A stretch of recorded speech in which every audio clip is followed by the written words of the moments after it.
কথিত আছে যে কাদম্বরী দেবী তার সম্পর্কে বৌদি ছিলেন তার গল্প ও কবিতার পিছনে তার সবচেয়ে বড় অনুপ্রেরণা।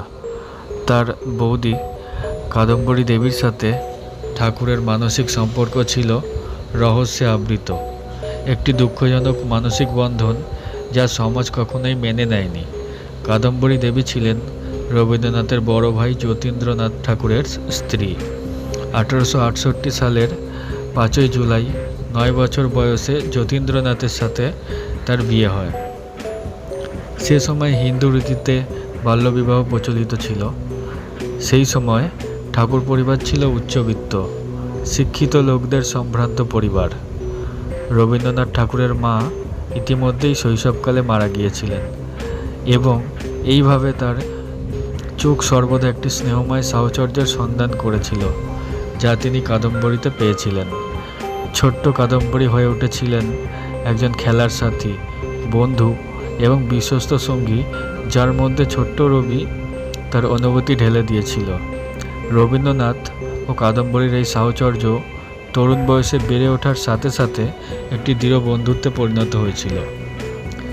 ইতিহাস বলে যে ঠাকুরের লেখা কাদম্বরী দেবী দ্বারা প্রবলভাবে প্রভাবিত হয়েছিল। বিশেষ করে নায়ক চারুলতা ছোট গল্প ভাঙানির থেকে কাদম্বরী দেবীর আদতে তৈরি হয়েছিল।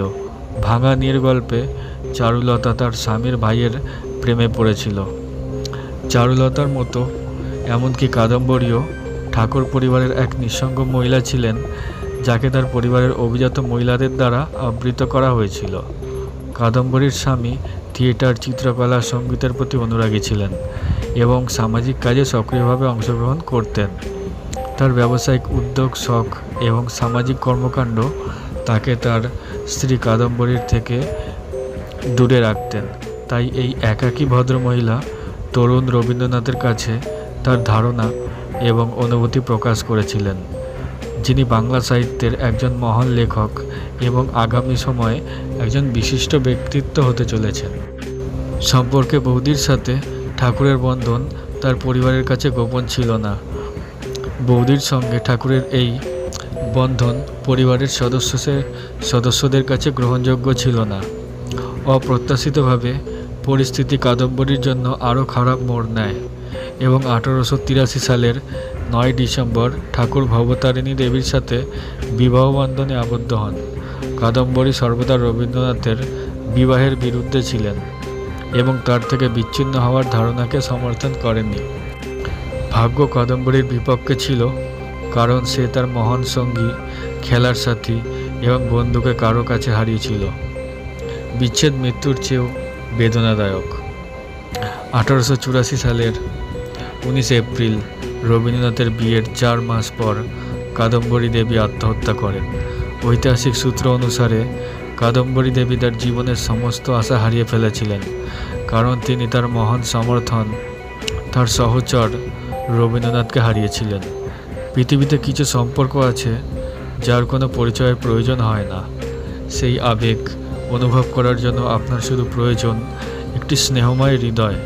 প্রেমের গল্পগুলি কখনোই সম্পূর্ণ এবং স্মরণীয় হয় না যদি তাদের দুঃখজনক সমাপ্তি না থাকে। রবীন্দ্রনাথ চিরকালের জন্য হারিয়েছেন তার জাদুকর, তার অনুপ্রেরণা। কাদম্বরী দেবীর মৃত্যুর পর রবীন্দ্রনাথ বিষণ্ণতায় চলে যান এবং মর্মান্তিক বিচ্ছেদ থেকে বেরিয়ে আসতে তার বেশ কয়েক বছর লেগেছিল।